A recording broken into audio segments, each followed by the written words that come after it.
शिवं शुद्धबुद्धं परं विश्वनाथं न देवो न बन्धुर्न कर्मा न कर्ता न अंगं न संगं न स्वेच्छा न कायं चिदानन्दरूपं नमो वीतरागम् चिदानन्दरूपं नमो वीतरागम्। जय बोले अनंत अनंत परमेश्वरी भगवान की जय। देवादिदेव श्री 1008 शांतिनाथ भगवान की जय। परम पूज्य गणाचार्य गुरुदेव श्री विराग सागर जी महाराज की जय। द्वादशांग चिन्वाणी माता की जय। परम पूजनीय चंडिकामा विस्मिता श्री विगम्य श्री माता जी की जय। इच्छामी माता जी, इच्छामी माता जी, इच्छामी माता जी, इच्छामी माता जी, इच्छामी माता जी। किसी का इसी में इसमें कोई है, उसने अपना हैंड रेज किया है, कोई क्वेश्चन है क्या?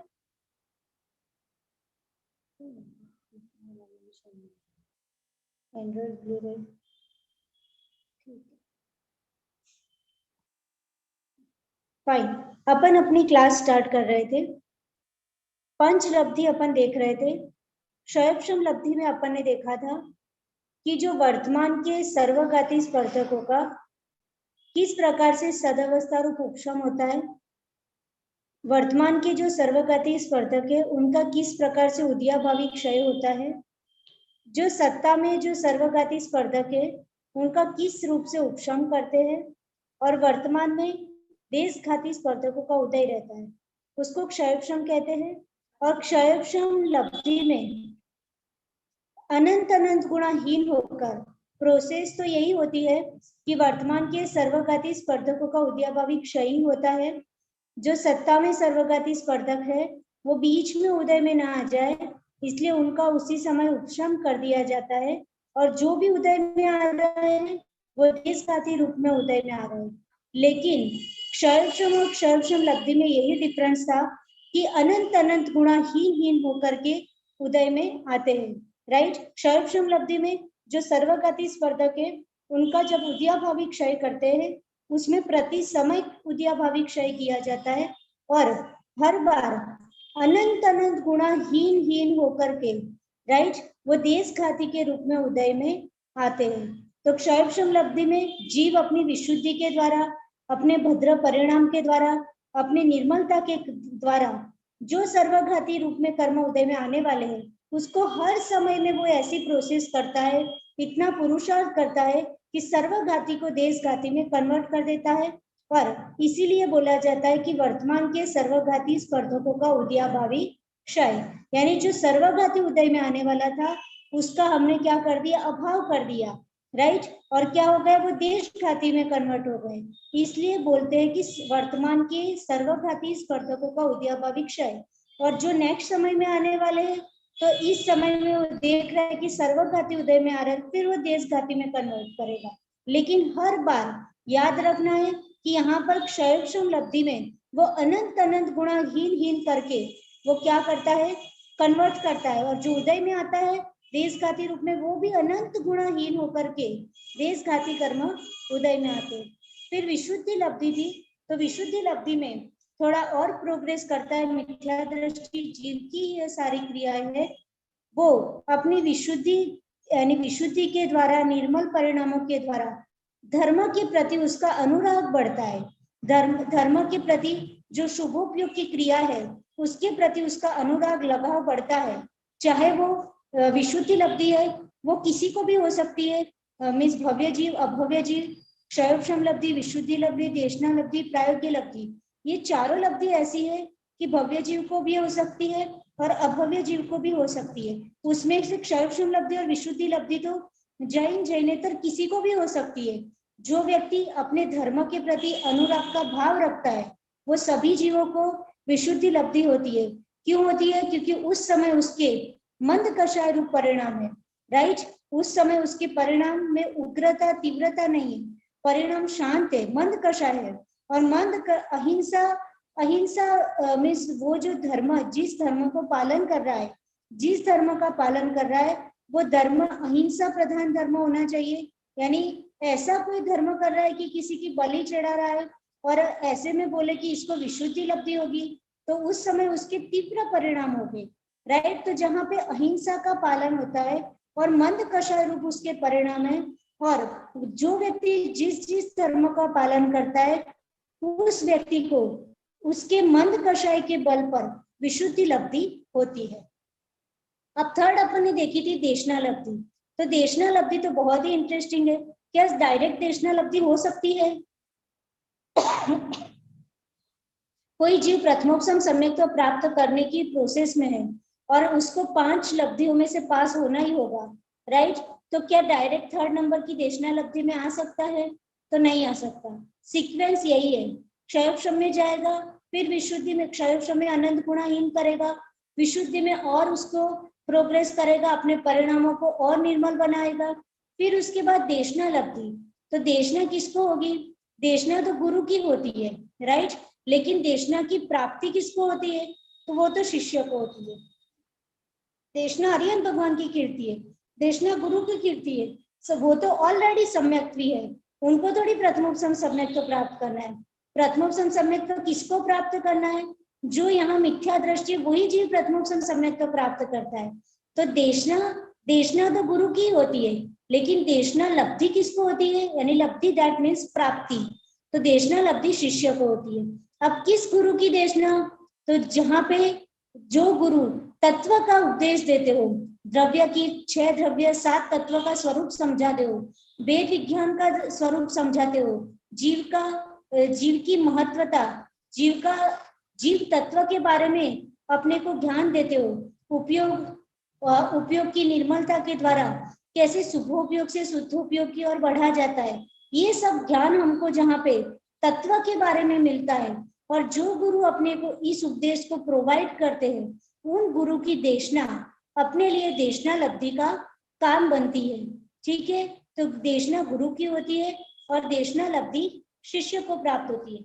अब जैसे या अभी कोई अपने पास साक्षात केवली तो है नहीं, फिर हम किसको आइडेंटिफाई करें कि कौन सम्यक दृष्टि है, कौन मिथ्या दृष्टि? और आइडेंटिफाई करने का तो कोई राइट ही नहीं होता किसी को, वो तो केवली गम्य विषय है। फिर हम जिससे उपदेश प्राप्त कर रहे हैं, क्या उनकी देशना हमारे काम आ जाएगी? तो शास्त्र में लिखा है कि जो मिथ्या दृष्टि जीव होते हैं, यानी कोई साधु, सपोज द्रव्यलिंगी साधु है, राइट, द्रव्यलिंगी साधु, वो अपन कभी नहीं आइडेंटिफाई कर सकते, क्योंकि द्रव्यलिंगी साधु के भी 11 अंगों तक का ज्ञान हो सकता है।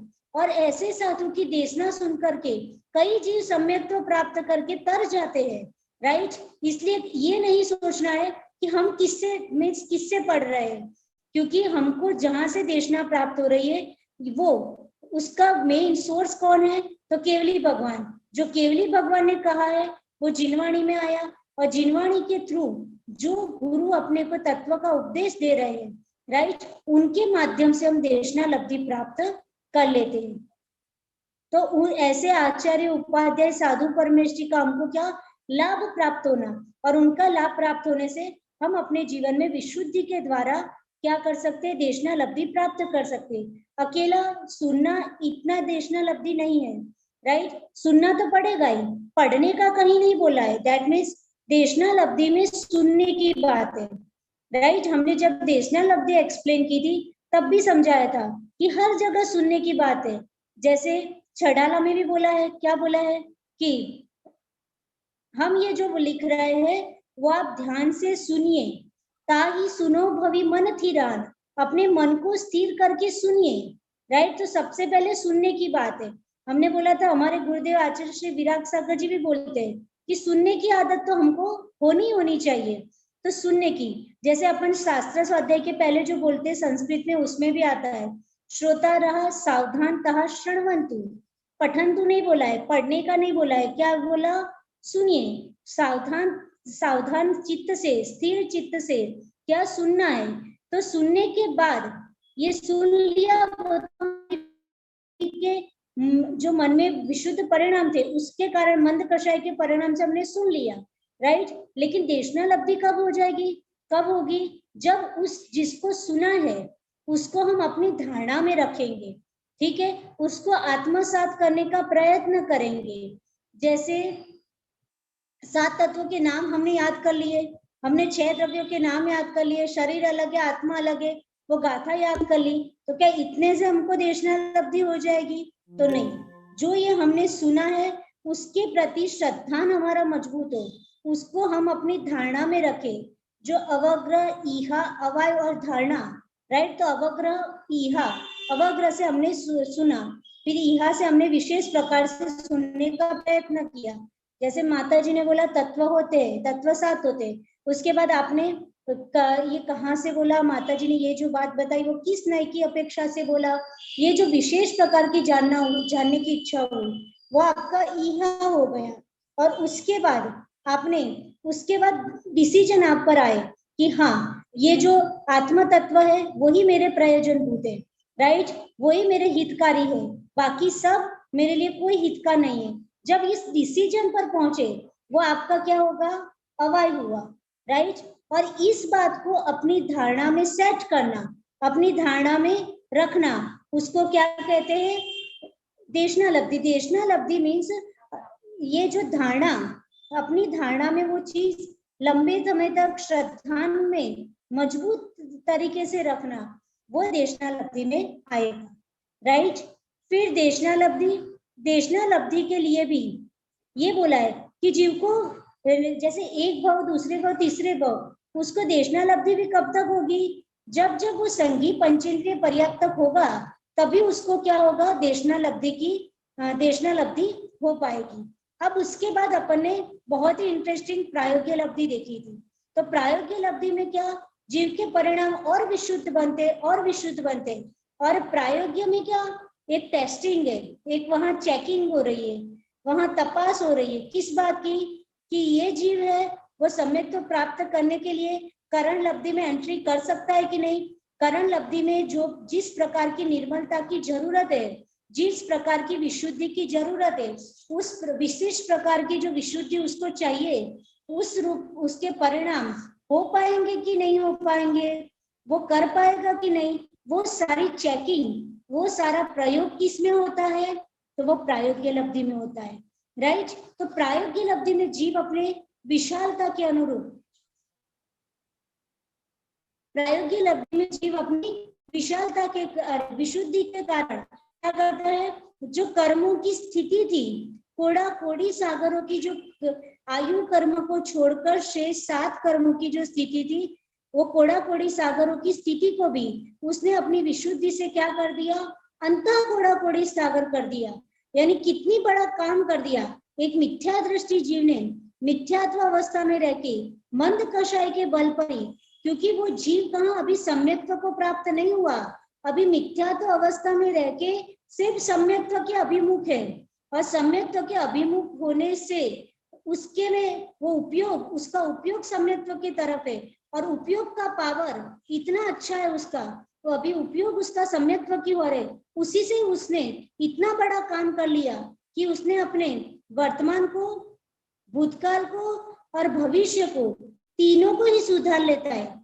कैसे, हमने बताया था कि प्रायोगिक लब्धि में वर्तमान परिणाम उस जिस जीव ने अच्छे कर लिए, भले उसने भूतकाल में कितने भी पापों को बांधा हो, अरे क्या करे माता जी इतनी गलतियां हो जाती है, भाई इस दिन ऐसा पाप हो गया था, पता नहीं किस जन्म में छूटेगा, अरे सब बातें छोड़ो, उसकी कोई चिंता ना करो, जो हो गया सो हो गया। लेकिन वर्तमान के परिणामों का इतना पावर होता है कि वो वर्तमान में तो उसका आउटपुट मिलता है, जैसे जैसे जीव की जैसे फीलिंग होगी, अच्छी फीलिंग होगी तो उस समय वो खुशी फील करेगा, उसकी फीलिंग थोड़ी खराब होगी, मन खराब होगा तो उस समय दुख फील करेगा, राइट। तो वर्तमान का रिजल्ट तो वर्तमान में मिला ही, लेकिन वर्तमान में जिस जिस प्रकार के उसने परिणाम किए, नेगेटिव किए, ठीक है, उसके अकॉर्डिंग उसका क्या फ्यूचर डिसाइड होगा, उस भविष्य डिसाइड होगा, उसके परिणामों के बल पर उसका भविष्य डिसाइड होगा कि आगे उसको कैसा आउटपुट मिलेगा।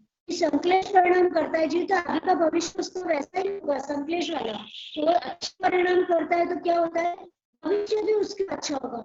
ये तो ठीक है, प्रेजेंट समझ में आया, फ्यूचर समझ में आया, लेकिन आपने बोला कि वर्तमान के पुरुषार्थ के द्वारा वो भूतकाल को भी सुधार सकता है, तो भूतकाल को कैसे सुधारेगा?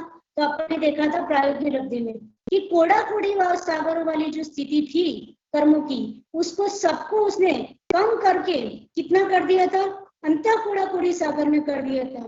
तो कितनी बड़ी, एक भाव, दो भाव, तीन भाव की नहीं, कितने भावों की, हजारों भावों के पाप, हजारों भावों की जो कोड़ा कोड़ी सागरों की स्थिति है, उन सबको सिर्फ अंतर्मुहूर्त में अपनी विशुद्धि के द्वारा क्या कर दिया, अंत कोड़ा कोड़ी का सागर में कर दिया। यानी जैसे ऐसी बात हो गई है तो कि कर्मों में, कर्मों की जो प्रकृतियां थी, पाप प्रकृतियां थी, उसमें कितनी उथल पाथल मच गई।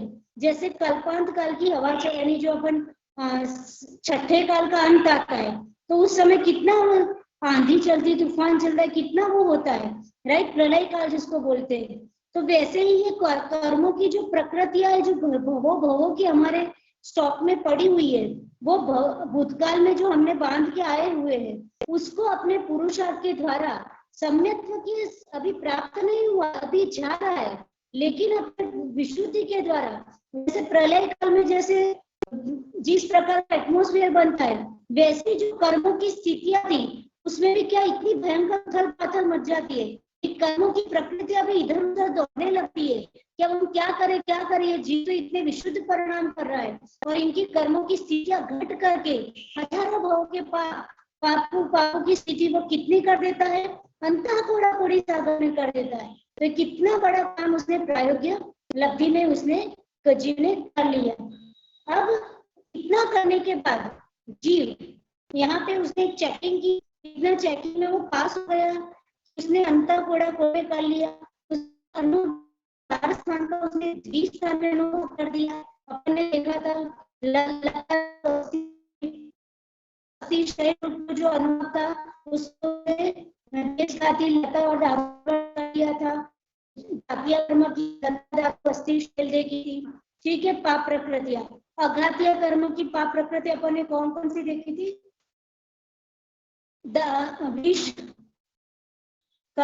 विष हलाल, ये विष हलाल को उसने कन्वर्ट कर दिया था, ठीक है। नींबू और कांजी, तो नींबू कांजी विष हलाल 4 प्रकार का अनुभव था, उसमें से उसने विष और हलाल को नींबू और कांजी में कर दिया था। फिर जो पुण्य प्रकृतियां थी, गुड़ शर्करा, गुड़ शर्करा, खांड और अमृत, ठीक है। तो पुण्य प्रकृति का जो अनुभव होता है वो चतुस्थानीय का द्विस्थानीय में कभी नहीं रहता, यानी सबका पाप प्रकृति चाहे घातिया की हो चाहे अघातिया की हो, वो हमेशा क्या हो जाती है, प्रायोगिक लब्धि में कम हो जाती है, लेकिन अनुभव होता है वो चतुस्थानी पुण्य प्रकृति का जो अनुभव होता है वो पूरा का पूरा आपको मिलता है। पुण्य प्रकृति की कर्मों की स्थिति भले कम हो जाएगी, कर्मों की स्थिति आपकी पुण्य प्रकृति की स्थिति भले कम हो जाएगी, लेकिन अनुभव तो आपने जितना पुण्य किया है वो पूरा का पूरा आपको मिलेगा। तो प्रायोगिक लब्धि में इतना बड़ा काम कर लिया। अब जीव किसमें मुंह होता है, करण लब्धि की ओर मुंह होता है, लास्ट एंड फाइनल लब्धि।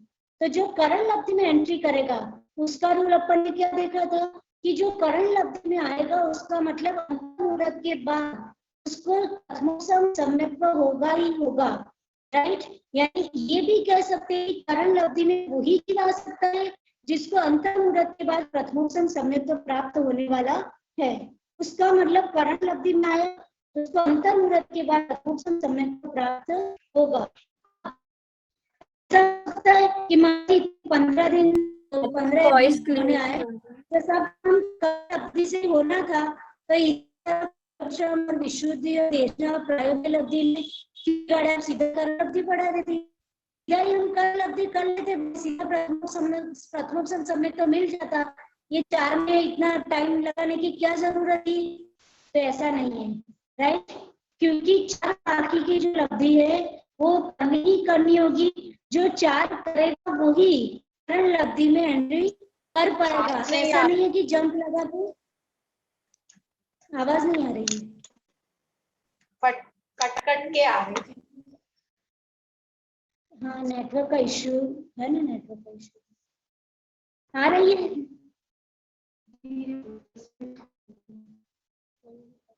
आ रही है आवाज? आने लगी माता जी, अभी 5 मिनट तक नहीं आई, अब आने लगी। अरे तो बोल देते तो हम इतना बोलते ना रहते। नहीं, हमने बोला हम ना भी कि रुक ऐसे जाते। ऐसे ही बोला ना। बीच बीच में आ रहा था, थोड़ा थोड़ा समझ में थोड़ी खरखराहट आ रही थी, समझ रहा था तो सुन रहे थे माता जी। ठीक है, बीच बीच में सर्वगात्री का उदय आ जाता है। जी माता जी। देश घाटी का, ठीक है ना, कोई बात नहीं। अपन पढ़ते तो करण अवधि में वही जीव आएगा कि जो 4 अवधि से पास होगा, डायरेक्ट कोई करण अवधि में नहीं आता। जैसे किसी को डायरेक्ट कॉलेज में एडमिशन नहीं मिलता, उसको UKG, LKG, first, second, third sequence से सारा पढ़ना ही पढ़ना होगा। जैसे किसी की शादी होती है तो शादी में कितने फेरे होते हैं? 7 फेरे होते हैं, है ना? होते हैं कि नहीं 7 फेरे? ठीक है, अब ये बताओ कि कैसे हो सकता है डायरेक्ट 7वां फेरा कर ले काम हो जाए? नहीं माता जी, अब 1 2 डायरेक्ट 3 7वां फेरा कैसे करेगा? क्रम अच्छा, से ही किसी लगाना ने पड़ेंगे माता जी। शादी मानी जाएगी? नहीं सुनाई दे रहा है, आवाज नहीं आ रही है। क्रम से लगाना पड़ेगा। हाँ, किसी ने यदि 6 फेरे किए तो शादी मानी जाएगी? नहीं नहीं मानी जाएगी। उसका मतलब 7 फेरे करने कंपलसरी है। ठीक है, तो 7वें फेरे में पहुंचने के लिए उसको पहला फेरा तो लगाना होगा, फिर दूसरा लगाएगा, फिर तीसरा, फिर चौथा, पांचवा, छठा, 7वें पे पहुंचेगा। जैसे कोई बॉम्बे में 10th फ्लोर पर रहता है अथवा कहीं पे भी कोई बिल्डिंग में उसका घर 10th फ्लोर या 11 या 20 फ्लोर नंबर 20 के फ्लोर पर है, राइट? तो अब वो क्या करेगा? वो सोचे कि मैं लिफ्ट में सीधा ग्राउंड फ्लोर से 20 नंबर के फ्लोर पे पहुंच जाऊं, तो क्या पहुंच सकता है? नहीं पहुंच सकता। उसको उसकी लिफ्ट फर्स्ट फ्लोर पर से जाएगी, सेकंड फ्लोर पे जाएगी, थर्ड फ्लोर पे, और फिर 20 नंबर के फ्लोर पे पहुंचेगी। डायरेक्ट वो सोचे तो 20 फ्लोर पे पहुंच सकती है? तो नहीं पहुंच सकती।